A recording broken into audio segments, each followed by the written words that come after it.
Hey guys, what's going on? Bofeity here. It is patch day for Hell Let Loose. This is the first update in the early access for this game. I'm just going to kind of go through the patch notes here. Anything that sticks out to me, I'm just going to kind of highlight it for you, and I'll link the whole patch notes in the description if you want to read through them all. Major additions, we've got Utah Beach coming in. This map has been hugely fun to develop. It mixes the Atlantic Wall defensive network with beach terrain, with sunken countryside, urban fights, and lots of new challenges, including navigating drainage ditches and bodies of water. We're also excited to see how it plays out in the soon to be implemented second game mode, Invasion. I can only assume that's like an attacker versus defender scenario, similar to territories in RO2 and all that stuff. The Lux, German light tank. This thing is an infantry death machine. The name of the game of the Lux is Hit and Run. Firing an explosive autocannon, it'll rip apart infantry and lighter armor vehicles with ease.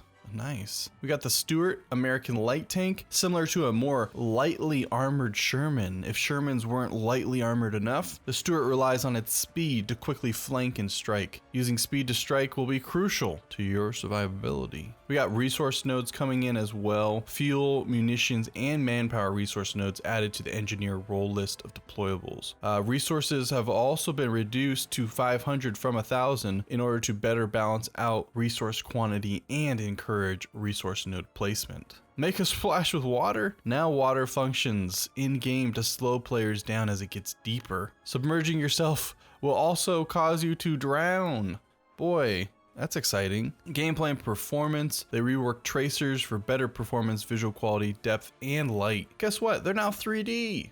Fix for known config file exploits, fog removal, etc. Ooh, you got some Billy badasses out there trying to squeak out some advantages. Improved visibility of bullet hit effects at 50, 75, 100, and 125 distances. So now you can kind of gauge where your shots are hitting, so that'll be nice as well. Performance, optimized smoke grenade effects, continued radical optimizations, ooh, for both texture streaming and poly count across every map and prop. Functionality, they added a field of view slider with first person field of view compensation, though if you do boost it to 120, the muzzle flash effects will be offset in first person, so it says they're going to introduce a fix for that though. Compass HUD element has been upgraded, loadout HUD element has been upgraded, scoreboard and end of round screens have been updated to better show all information. That's nice as well. Voice over IP chat colors better visible on deployment screen. Ooh, allowed players to disable all icons in HUD. Interesting. Adjustment for depth of field when bandaging, so maybe now you won't just have that hard Gaussian blur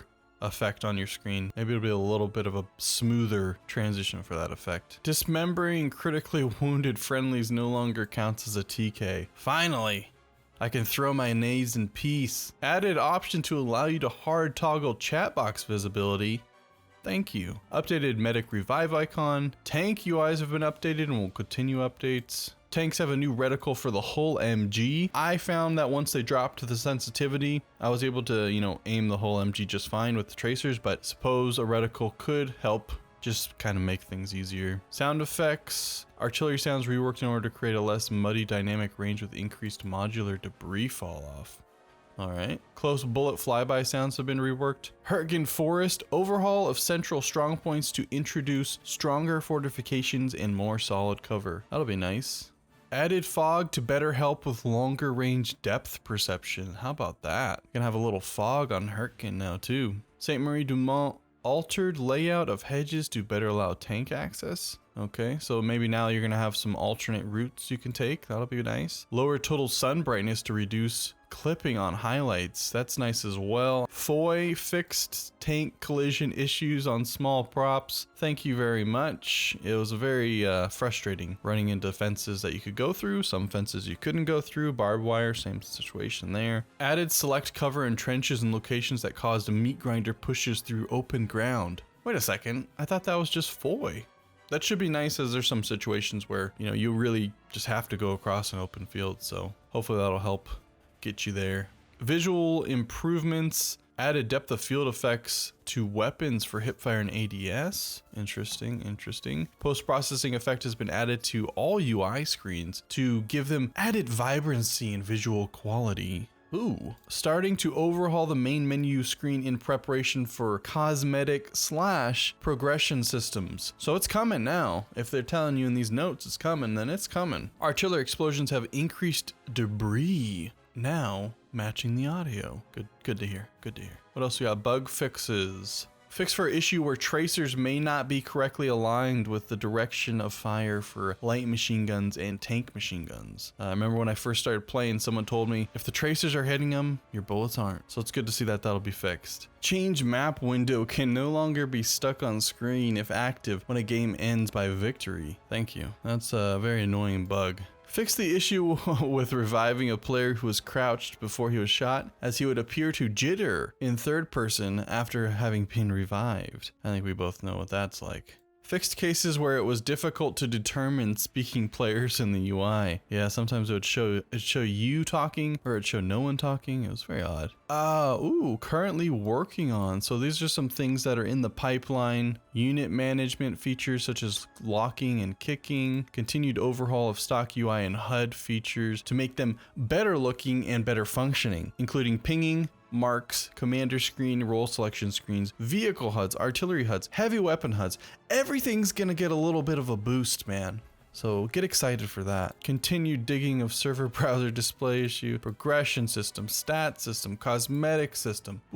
Polishing first person experience to make it more fluid. Smoothing out mantling and vaulting from first person. Reassessing MG deployment mechanic in order to increase functionality and fluidity. Currently beginning work on full motion cap overhaul of all third person animations. Wow, that's pretty crazy. Working on Western Front backer map number 1, a very iconic map.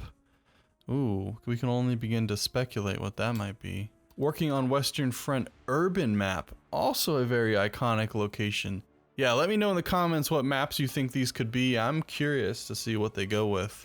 Setting up a new tank. Ooh. Continued overhaul of assets within the game. Of course, that's nice. That's nice. New US victory song coming. What happened to the Boogie Bugle Boy? That's what I want to know. Continued visual upgrades and optimizations on all maps and effects. Continued bug fixes. Various community reported fixes, including but not limited to servers not appearing on browser and proximity voice over IP instability. So that's it. And then they show you some winter clothes here, some winter mitts. I think that's what that is. That's the update 1 for Hell Let Loose. Patch notes, kind of a brief skim through. Let me know what you guys think in the comments. And as always, thanks for watching, and I'll see you guys in the next one.